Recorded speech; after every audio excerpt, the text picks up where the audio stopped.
অনেক সময় আমি অজ্ঞানের মতন হয়ে গেছি তাদের এই মানসিক ভীতি সন্ত্রাসের কারণে। গুলির আওয়াজ, ক্রস ফায়ারের আওয়াজ, বিভিন্ন মানুষকে পিটানো হচ্ছে, এরকম শব্দ শোনানো হয়েছে, আমাকে ভীতি সন্ত্রাস করেছে। আমাকে গ্রেফতার করার আগে 7ই জানুয়ারি নির্বাচন আমার পরিবারের, আমার ভাই ভাতিজা, ছেলে মেয়ে সন্তানদেরকে এবং আমাদের মেয়ের জামাইদেরকে হয়রানি করেছে। কেউকে এলাকা থাকতে দেয় না এবং এই এলাকার আমার সমর্থিত নেতাকর্মীরা কেউ বাড়ি থাকতে পারে নাই। শেষ পর্যন্ত আমি অনেক নীরবে সহ্য করে আমি বিভিন্ন দিকে ছুটে বেড়াই। আমাকে তারা অনেক খোঁজাখুঁজি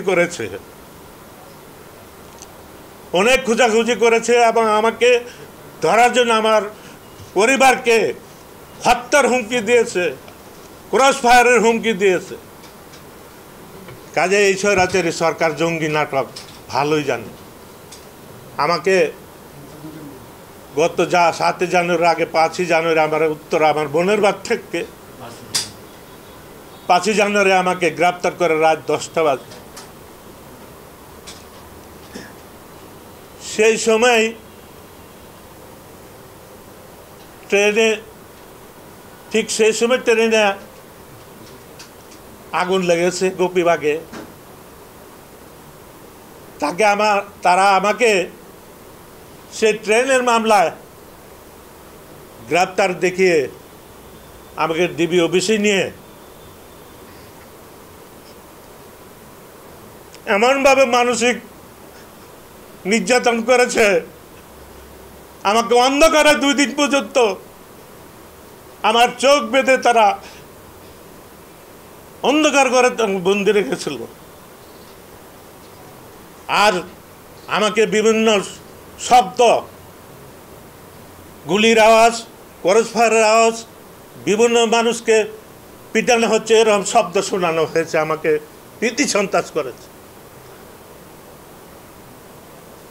অনেক সময় আমি অজ্ঞানের মতন হয়ে গেছি তাদের এই মানসিক ভীতি সন্ত্রাসের কারণে। আমাকে তারা অনেক কিছু জিজ্ঞাসাবাদ করেছে, কোন নেতা কোথায় থাকে, কোন নেতা কাকে কোথায় গেলে পাওয়া যাবে।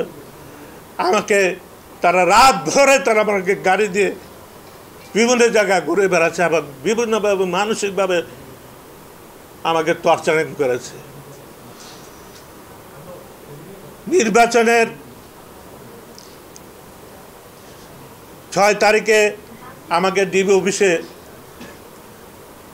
গারদে রাখা হচ্ছে, যেখানে চোর, মাদক সেবক এবং বিভিন্ন ছিনতাইকারীদের সাথে আমাকে রাখে।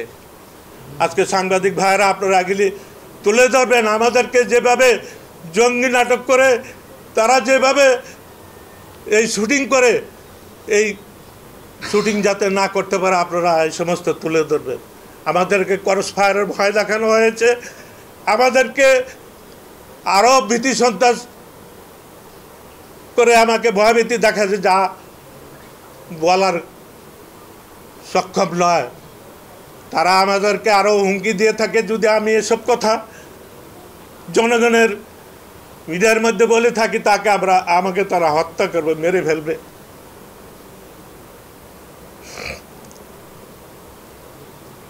আমরা এদেশের মানুষের জন্য রাজনীতি করি, আমাদের হত্যা করা হোক, আমরা এই দেশকে ভালোবাসি। শহীদ জিয়া রহমানের রাজনীতিকে আমরা ভালোবাসি। আমাদেরকে হত্যার হুমকি দিয়ে আমাদেরকে রাজপথ থেকে আমাদেরকে বিতাড়িত করতে পারবে না।